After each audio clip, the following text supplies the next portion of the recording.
Good afternoon and a very warm welcome to Newnham College. There is plenty of water at the back, so please do go and help yourself. We don't want people passing out along the way. I have the great privilege to be principal of Newnham, and it's my great delight to welcome you here this afternoon to this Joyce Reynolds Memorial Lecture. As you will all know, Joyce died in September at the age of 103, having been associated with Newnham as a fellow and then honorary fellow since 1951. Friends and colleagues were very keen, rightly so, that Newnham hosts an event to commemorate Joyce. And given the primacy of academic interest in Joyce's life, a memorial lecture was felt to be most suitable. So we're absolutely delighted that Dr. Susan Walker FSA of Wolfson College, Oxford, is giving this lecture on the subject with Joyce Reynolds in Libya, 1988 to 1993. Dr. Walker is Honorary Curator of the, I'm going to pronounce this wrong, I think, Ashmolean Museum, where she was Keeper of Antiquities from 2004 to 2014. She specialises in the art and archaeology of the Roman Empire. Her interests range from Britain, where she's currently working on the publication of excavations at Stane Park, Brackley, to North Africa, where she's contributed to a website of mummy portraits from Roman Egypt that are undergoing scientific research. Dr. Walker kindly says she's very happy to take any questions at the end, but I'll now hand over to her to give us her lecture. Thank you.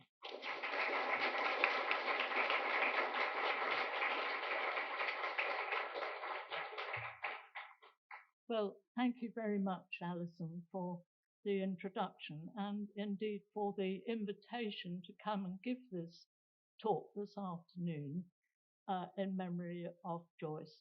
And I'd also like to thank the Vice Principal, Barbara Blackmore, for all her help in arranging this event. And I'm very honoured to be here. Can everybody hear me? Good. Okay. Well, the first slide is basically there to tell you that this lecture does what it says on the tin. I'm standing on the terrace of the Sanctuary of Apollo at Cyrene on the left of this picture, and you see Joyce in the middle, and on the right is the late Dr. Fadl Ali Mohammed, who was in 1988, he was still an inspector, but in the following year, he became controller of antiquities for Cyrenaica. And I should say to all of you here in Newnham today that although I learned a great deal from Joyce, I didn't actually study with her at Cambridge. I'm not a Newnham alumna. So what I'm going to offer today is a personal and partial account of a 5-year episode in Joyce's long life. That's actually less than 5% of her remarkable story. So I mean, it's a tiny little slice of it. And I'm going to need to start, before we get to 1988, I thought we might take a look, a very brief summary of the context of Joyce's work in Libya. How did she get there? And later on, how did I get there and meet up with her? So to start with some context. Right, okay. The Society for Libyan Studies, recently renamed the British Institute for Libyan and Northern African Studies, was founded in 1969. Now that happens to have been the year in which the then 26-year-old Colonel Muammar Gaddafi seized power in Libya in a military coup, but that seismic event with long-reaching consequences still in play today is a mere coincidence in the story, nothing to do with Gaddafi. The society instead was formed to perpetuate the memory and complete for publication the unfinished work of the British archaeologist and historian Richard Goodchild, who was born in the same year as Joyce, 1918, but sadly died in 1968. And you see him on the left of the screen. So like many of its fellow societies supporting British schools and institutes abroad, but without the burden of maintaining premises in Libya, BILNAS, as it now is, has been concerned with promoting British-based academic research in Libya in any relevant discipline through fieldwork, discussion and publication. And though the geographical scope of the Society's work has widened in recent years, its early and perhaps unexpected focus on Libya, and I can't tell you how many times I was chair of this society for a few years in the 1990s, and British Academy was always interrogating me on why on earth have we got an academic institute founded solely on Libya? And the reason is that it comes from British involvement in conserving Libyan archaeological heritage during the North African campaigns of the Second World War and Richard Goodchild's role thereafter. So Joyce Reynolds' commitment to Libya began in this context, and in my experience, at least, for the rest of her working life, she remained true to the principles that were established actually during the Second World War of international collaboration, notably with Italian archaeologists, and the fostering of Libyan archaeological expertise, established first during the war by John Wall Perkins, 1912 to 1981, and then by Richard Goodchild.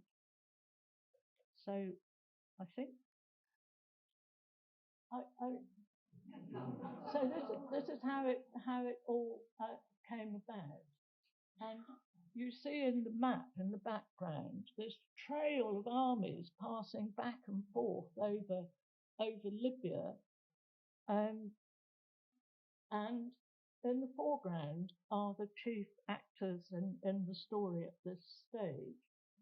So the very well-known British archaeologist, then Lieutenant Colonel Mortimer Wheeler, as commander of the 42nd Light Anti-Aircraft Regiment, worked during the Africa campaign with Major John Wall Perkins, who is in the right-hand photograph on this slide, with the specific aim of protecting the ancient coastal cities of Libya from the ravages of these various armies, at which point we have to admit that the worst offenders were the British and the Commonwealth allies. Moving in 1942 with the Allied forces from east to west, Wheeler and Wall Perkins did their best to protect Cyrene, Platomaeus, and nearby Curator, Leptis Magna, Ia, that's modern Tripoli, and eventually Sabrata to the west of Tripoli, where they met the figure circled in the left-hand photograph, which was taken in Sardinia in the 1950s, Gennaro Pesce, and other members of the Italian archaeological mission to Libya. About 46 of them were holed up in Sabrata, whereas Rommel had carried on much further west. And what happened was that, first of all, Wheeler and Wall Perkins fenced off large areas of these great ancient cities and declared them out of bounds to troops. And they then gave lectures and talks to the troops to explain to them that these cities had had more than 2,000 years of history already, and though they had been subject to a lot of interest and, in a sense, driven by nationalism under the fascist regime in Italy, a lot of rebuilding that was linked to that regime, which is why, of course, the Allied forces thought, in a sense, the cities were fair game, that it was really important to take a much longer view. And then they developed a level of mutual understanding and cooperation with Pesce and the Italian teams sufficient to limit and record damage to sites, museums and archives. And of course, it's the museums and archives that take the biggest hit. And they get trashed, people steal stuff from the museums, and basically it's easier to do that than try and wreck the Severan monuments of Leptis Magna, given their scale. And Pesce, Gennaro Pesce had an existing record of conservation during wartime, so in many respects he was an ideal person to work with.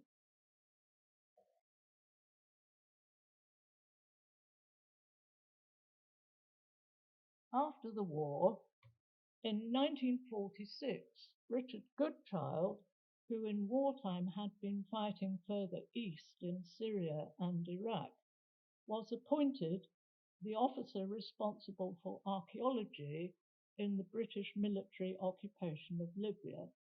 Now, for obvious military reasons, the wartime efforts at heritage management had been focused on the coastal cities, but Goodchild explored the Libyan pre-desert hinterland, producing 2 maps of Libya for the Tabula Imperii Romani series, which you see the covers on the left, Leptis Magna and Cyrene, and one of his maps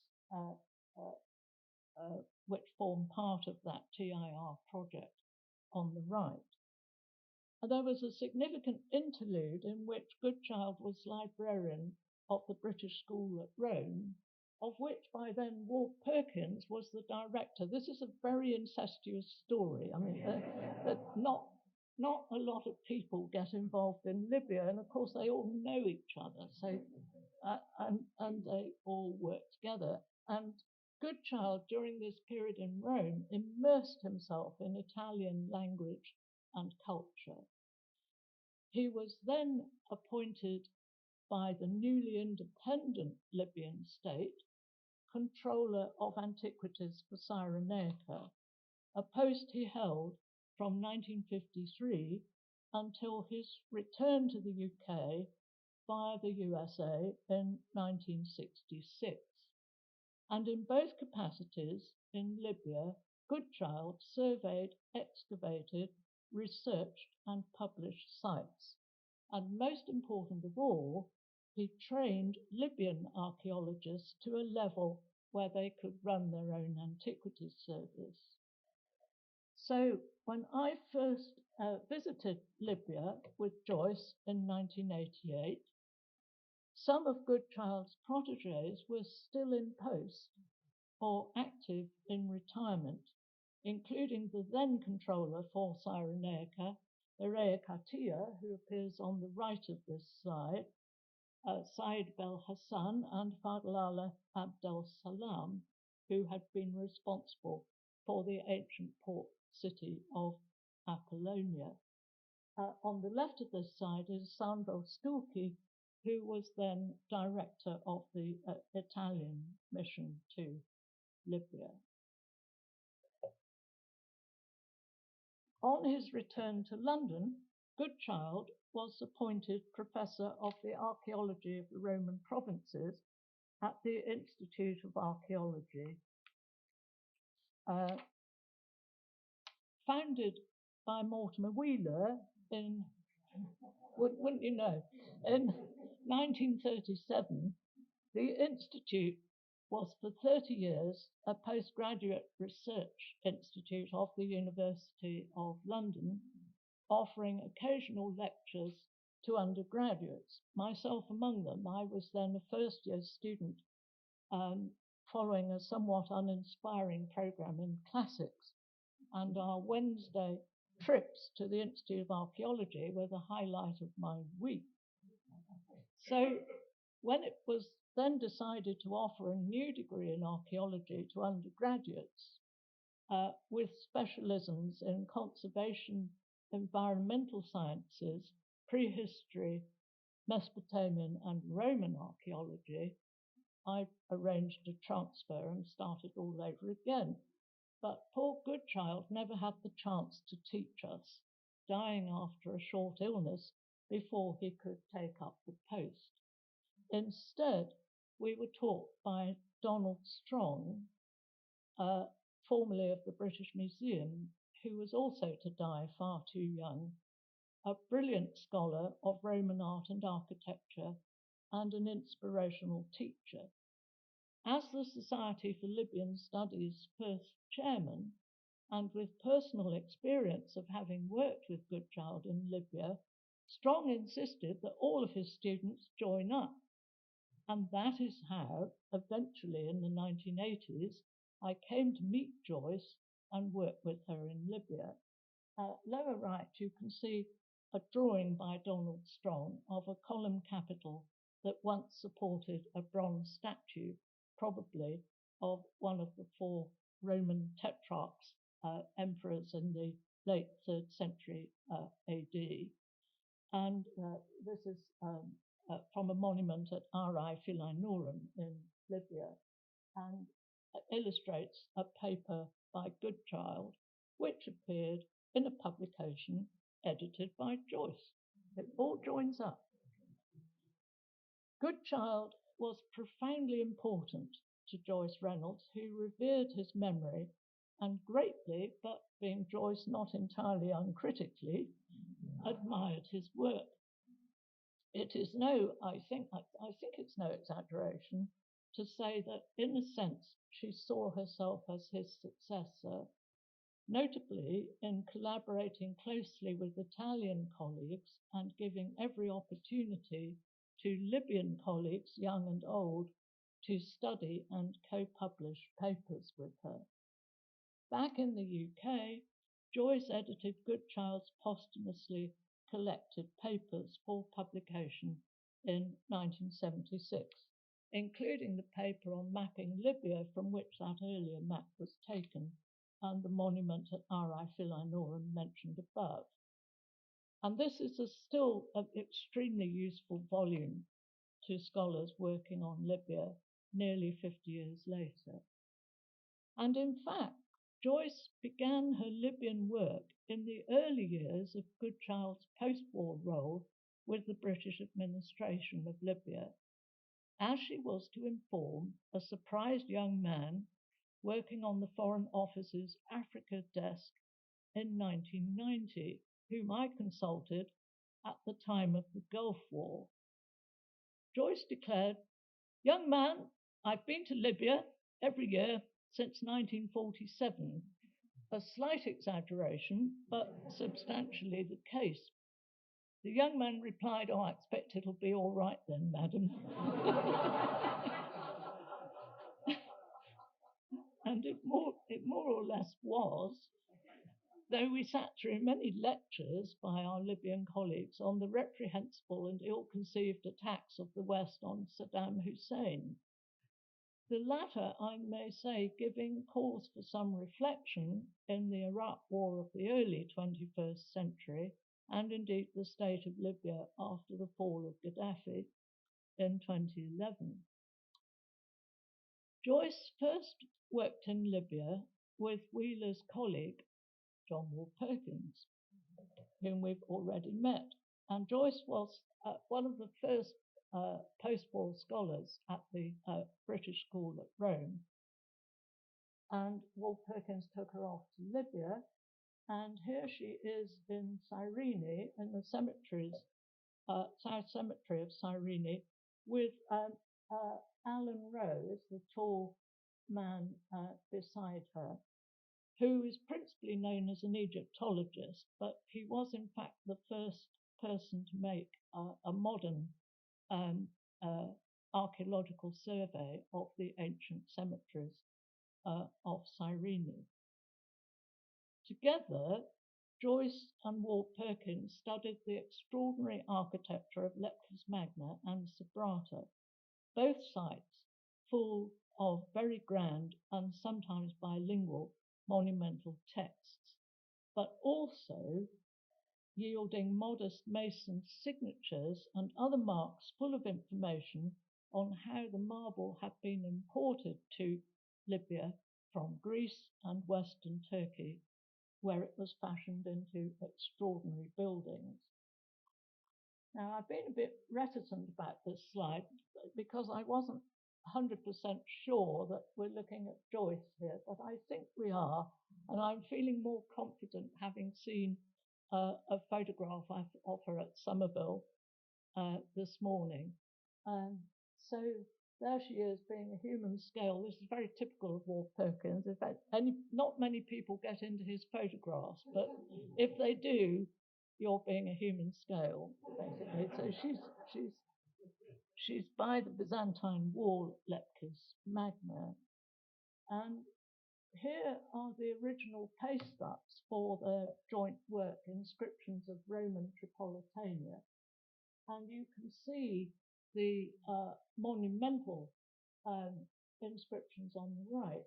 And then these little mason's marks, mostly in Greek, on the left.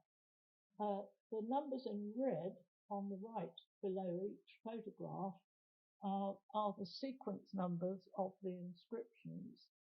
And on the left, there are the archival sources, and those that say BSR, British School at Rome, will give you the year 48, 46, 51, and so on, when these photographs were actually taken.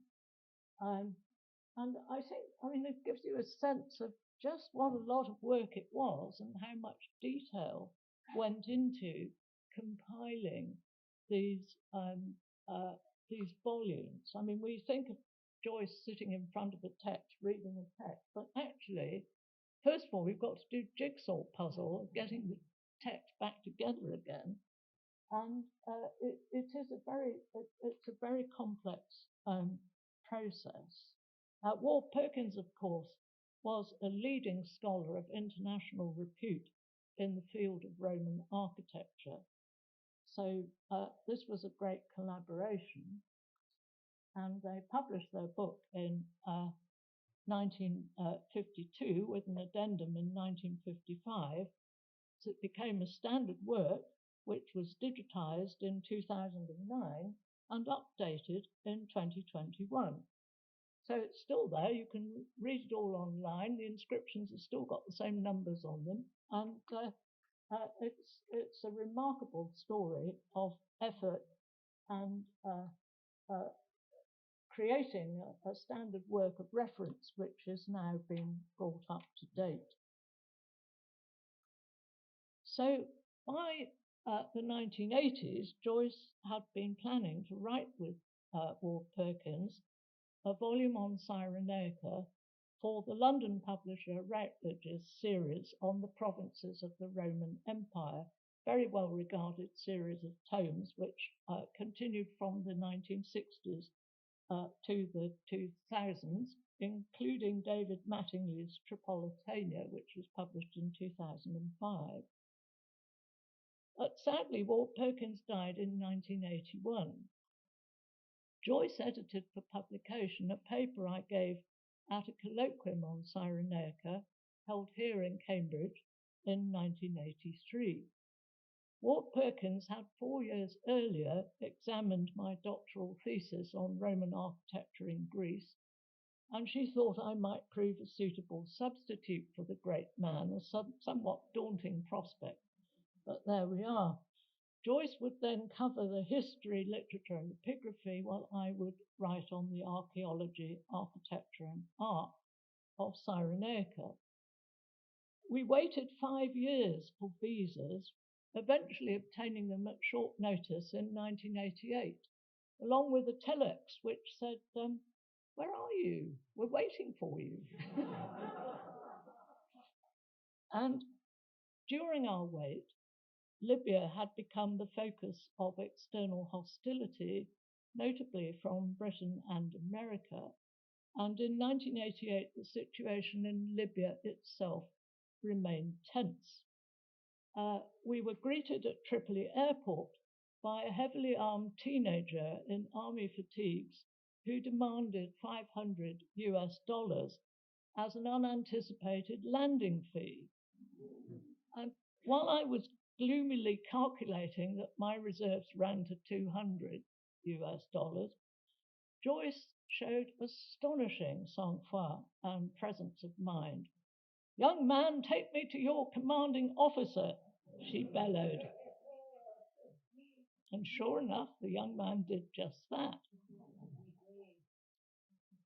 In the CO's office, I extracted for display our permit, which was a fine specimen of modern Arabic calligraphy the size of a tablecloth. Tea was served, we didn't pay, and we were warmly welcomed as colleagues of the Libyan Department of Antiquities. On our eventual arrival in Cyrene, much to Joyce's delight, we were allocated Goodchild's old house, located near the old museum on a terrace overlooking the ancient city's North Cemetery. There were breathtaking views northwest across the stepped Jebel terraces towards the Mediterranean from this humble dwelling. And I'm really sorry I haven't yet succeeded in locating a picture of the view from Goodchild's house, but this is from very nearby. This is a UNESCO photograph taken from the entrance to, the steps in front of the Temple of Apollo. And you can see how very dramatically the land falls away in terraces towards the Mediterranean Sea. And Goodchild's house is just off this road, just around the corner. So that's what we woke up to every day. I was like, absolutely stunning. And for me, having spent so much time in Greece, it was as if Delphi had migrated to a vast, rugged continent, while the Mediterranean lay close to the north. To the south, the Jebel Akhdar, the green mountain, which is formed of these terraces here, dips away very shallowly, as it were, a very gradual dip into the Sahara, offering an inescapable sense of vastness, which is stretching all the way to Cape Town. I mean, you know you're somewhere really big when you're in Libya. Stunning as it wasn't exactly peaceful. An elderly armed guard snored loudly on our porch through the night, and Joyce apologized for forgetting to tell me that the local dogs had long been trained to howl all night, just as they are seen in this rather wonderful watercolor, Smith and Porter's Ruins of Ptolemais, a watercolor made during their expedition to Cyrenaica on behalf of the British Museum in the early 1860s.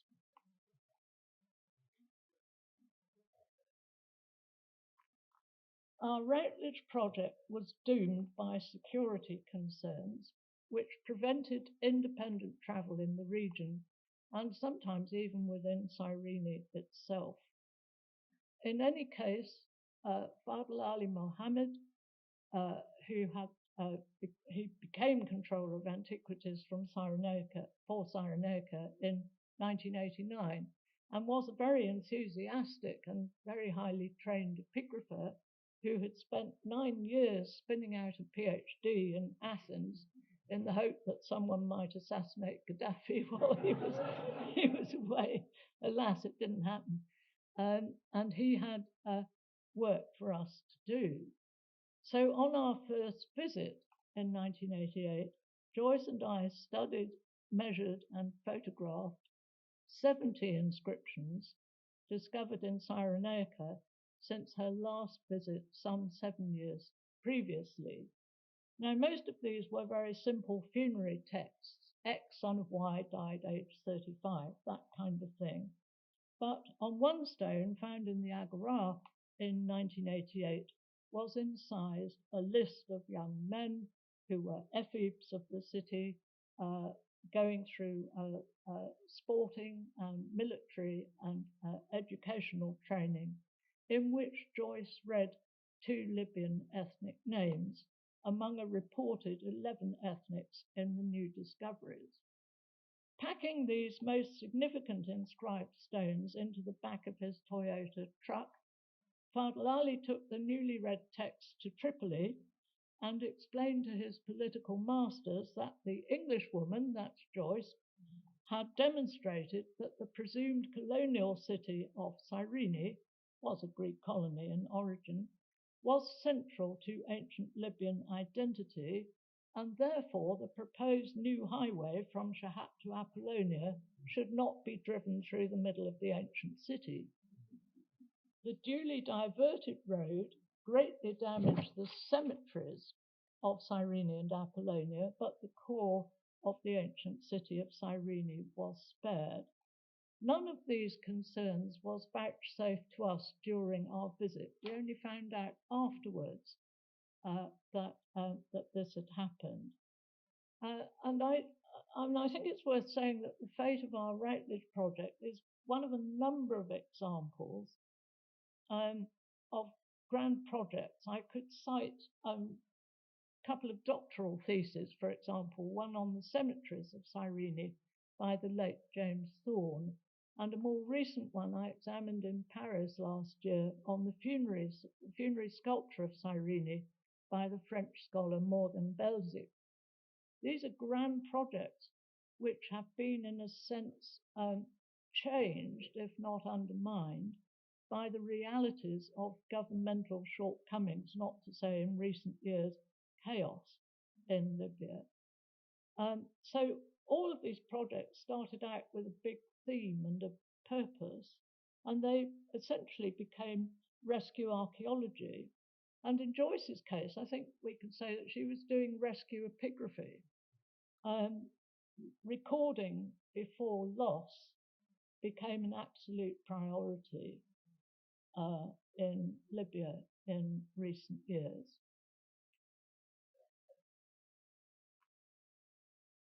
Joyce read and reread new and old texts destined for publication in her long-planned work, Inscriptions of Roman Cyrenaica.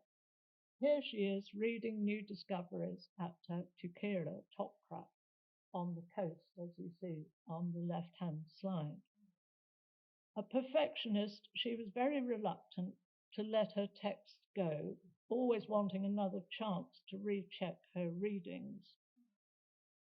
And eventually, her decades of research on these texts was published online after many years' editorial work by Charlotte Rouchet and Gabriel Bodard in collaboration with the French epigraphers Catherine Daubias-Lalou.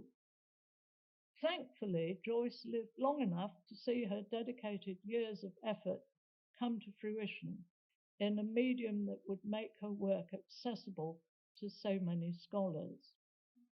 And as we've already seen, her earliest work, Intrapolitania, was also re-edited and published online. But despite these highly successful outcomes, Joyce herself had many concerns about the perils of online publication. Computers perpetuate error, she would intone sternly. Quite right, they do. In the early 1990s, we visited many rural sites that were to form the nucleus of Joyce's edition of Ward Perkins and Goodchild's unpublished work, Christian Monuments of Cyrenaica, which you see the cover on the left-hand side of the screen. And in the middle, 2 sites, Gaza Wertig and Wadi Sanab, which we visited. I took a lot of photographs of these sites, as you see here. And you can also see on the right, Joyce and Fadl Ali, both of them in white shirts, enjoying some fruit for breakfast along the way to Wadi Sanab with a lot of Libyan colleagues and local farmers who were very interested in what we were doing.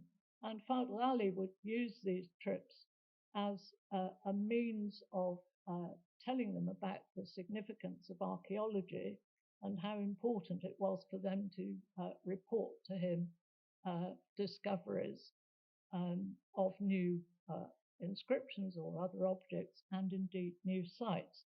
And in fact, he had a television program. He was a very charismatic man, and he had a Libyan TV program at the time where he would do the same thing, encourage people to bring objects into the Department of Antiquities with some success. You see again the names of Ward Perkins and Goodchild on this book. I mean, Joyce had enormous respect for the work of her senior British colleagues, and she made huge efforts to edit and complete their unfinished Libyan publications, as we've already seen with the collected Libyan papers of Goodchild, published in 1976, 8 years after his untimely death. Joyce also contributed epigraphic studies to the reports of then current British archaeological missions in Cyrenaica. She also edited the 26 papers of a second international colloquium on Cyrenaican archaeology, held in Cambridge in March 1993, which formed volume 25 of Libyan Studies, published in 1994. However, although she remained a lifelong vice president of the then Society for Libyan Studies, in her retirement years from 1984, Joyce declined active committee work in this field. Following Goodchild's and Ward Perkins' principles of international collaboration, she focused upon co-authoring new research papers with colleagues from Italy and Libya in journals and volumes of conference papers published principally in Italy. Along a constant stream of work, she published several of the new texts with Fadl Ali Mohammed and explored funerary inscriptions of Cyrene with the late Lidiano Bacchielli of the Italian mission. Joyce was meticulous in keeping up to date with current research, which she mostly did by regular attendance at the annual Africa Romano conferences organized from the early 1980s by her friend Professor Attilio Mastino of the University of Sassari in Sardinia. On the one occasion when ill health prevented her from traveling to Sardinia in the depths of winter 1992, I was sent in her place to read her paper and report back on the conference. She really didn't want to miss a minute of this. Traveling with Joyce in Libya, especially in Cyrenaica, which she loved so well, was akin to traveling with a local saint. They're not always easy saints, I have to say, but she was so well regarded by her Libyan, Italian, and French friends and colleagues. I have a lovely picture of her with Sally Wanese. They're sitting on the steps. I'm afraid it's not a gin and tonic. You're lucky if you get a Pepsi Cola in Libya at 6 o'clock in the evening, but this is the early evening drinks moment on the steps of Goodchild's house at Cyrene. And behind them is a rosemary bush, one of several on which we aired our smalls while we were there. And we much enjoyed their warm hospitality. And though it was born of security concerns, it was a particular delight to stay in Casa Parisi, the Italian residence at Cyrene, during our visit in 1989, and not least for the charm of the Italian inhabitants. But this wonderful house had a library, a washing machine, real food brought from Rome, and what you see here is the multi-purpose table beneath the vine, which was used for everything from parties to pottery sorting to table tennis. I mean, it was a wonderful place, and that's a party going on. I think it happened to mark my birthday, but that was purely incidental. They just wanted a party. And there's Joyce in the doorway, Father Ali here, and his wife Aisha here. And this is the late André Leron, who was head of the French mission, and I'm talking to Catherine d'Aubias-Lalou, who published the Greek inscriptions of Cyrenaica.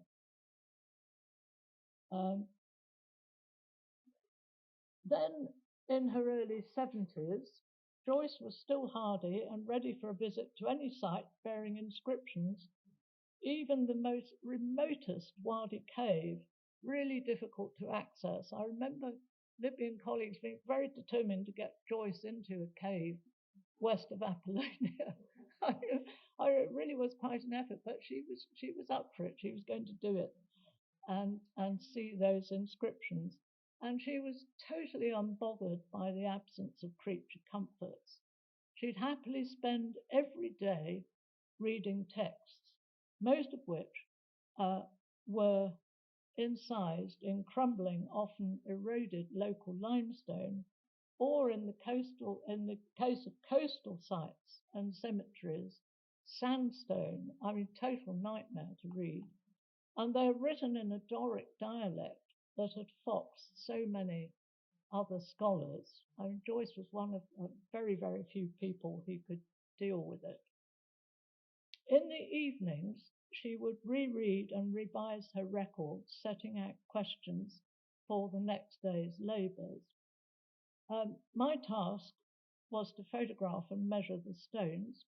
The rest of my time was spent working on the urban fabric of the city in the vain hope that the Routledge project might resurrect itself, and on a remarkable group of statues of members of the Julio-Claudian Roman imperial family, interrupted on an earlier journey with the aim of recycling them, most likely in a lime kiln. So they'd all been sliced up into pieces that could be handled by one or two men. And these figures were unexpectedly recovered in a trench dug by machine to house a cable appropriately intended to floodlight the Caesareum at Cyrene. So the jigsaw puzzle bits were housed for study in the large garden at Casa Parisi. You can see some early sketches of them with provisional identifications on the right. And I wrote them up for publication in that 1994 conference volume. So inevitably, the paper was edited by Joyce. And I also wrote a paper, I published a paper on Cyrene's recovery from the Jewish revolt of the early 2nd century AD in Libyan Studies for 2002. So all was not quite lost. Despite her somewhat sedentary program of study, Joyce sat on a chair every day reading inscriptions. She was at that time an enthusiastic and speedy walker, and she had a profound knowledge of Cyrenaican natural history. After the UN sanctions imposed on Libya in 1991, following the Lockerbie bombing of December 1988, for which Libya was blamed, there were no connecting flights to and from Libya. In 1989 and 90, we had enjoyed British Caledonian flights to and from Benghazi via Malta, happily tucking into large beers, steak and chips in Slima after the rigours of 3 weeks in Cyrenaica, not to mention the full Scottish breakfast then offered by British Caledonian en route to Gatwick the following morning. An arduous experience now awaited us, travelling via Egypt for Cyrenaica, whence we would take a bus from Cairo to Benghazi, a journey of some 28 hours. In all these demanding voyages, a reward came in the hotel at the connecting city, where we would clean up and enjoy a good meal. Sometimes we had a day or two to spare, in which in 1993 we visited the pyramids at Giza. The 74-year-old Joyce, still up for camel riding. Well, I'm now 74 and I'm up for it too.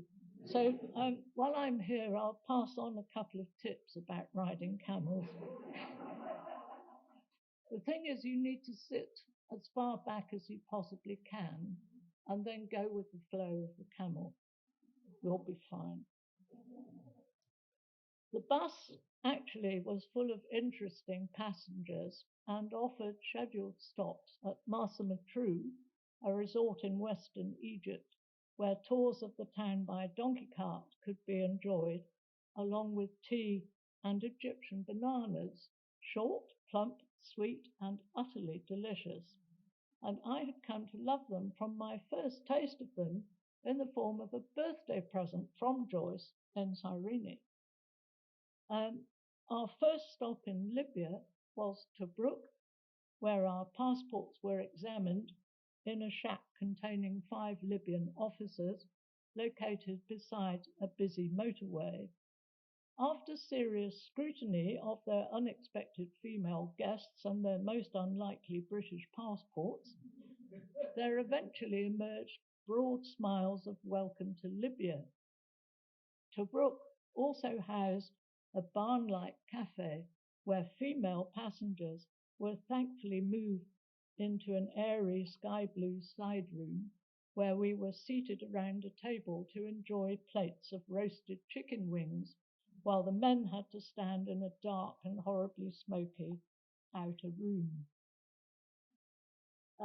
In this photograph, Joyce and I are accompanied by my dear late friend Sue Bird, who is in the foreground of the picture, who was the illustrator in my department at the British Museum and who came to Libya to draw the final versions of those sculptures of members of the imperial family.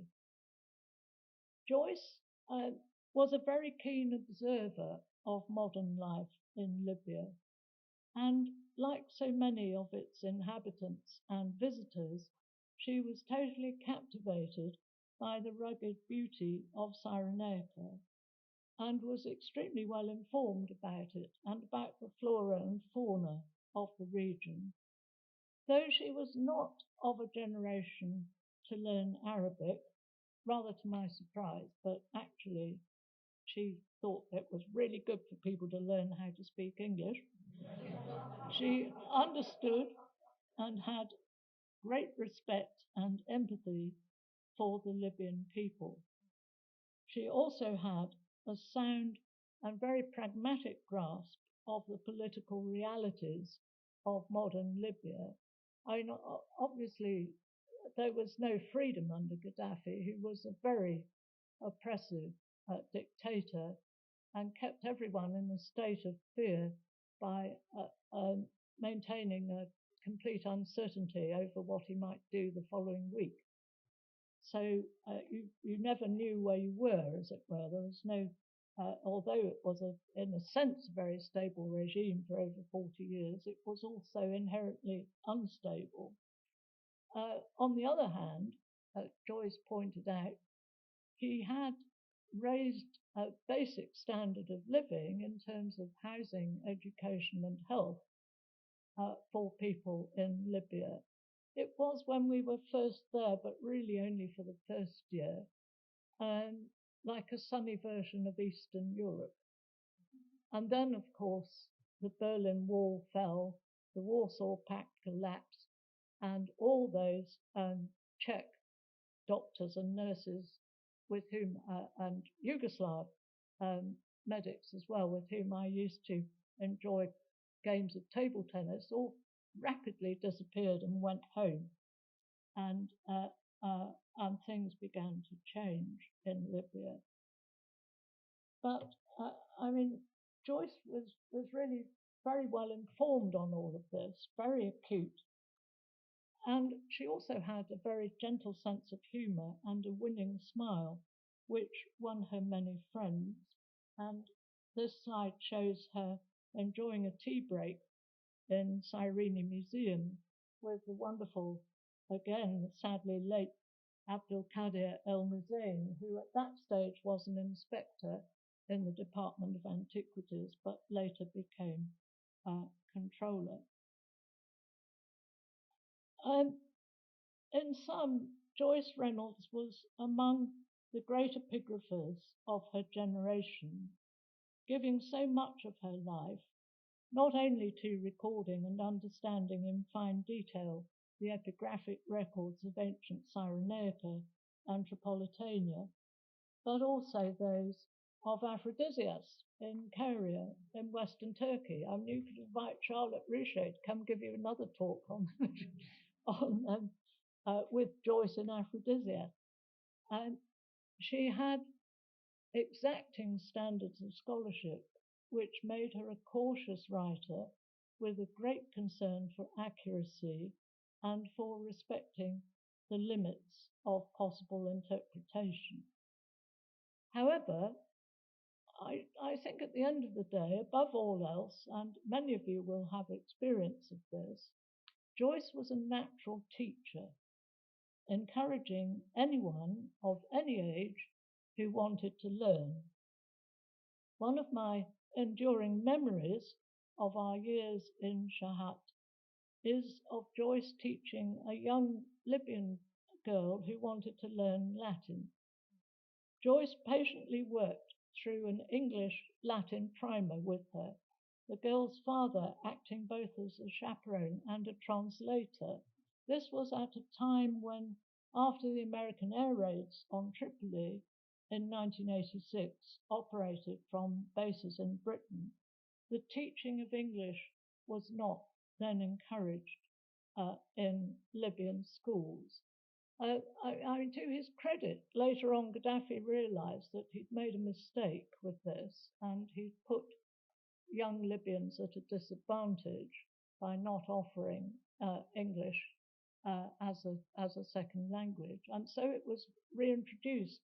I have a wonderful memory of meeting the somewhat elderly man who was in charge of its reintroduction.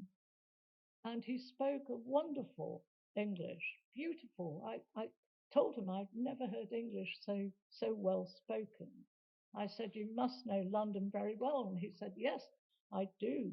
I said, "When were you last there?" "Oh, 1960, he said. So actually he spoke like the Queen. I mean, he spoke RP English of the 1950s. I mean, it was just extraordinary. So I have this wonderful vision of all these young people in Libya in the 1990s learning 1950s RP English. I think it's quite wonderful. Anyway, the setting for Joyce's Latin lessons was our brand new but sparsely furnished rest house near the Temple of Zeus at Cyrene. And just for a little while, Newnham came to Cyrene. Thank you.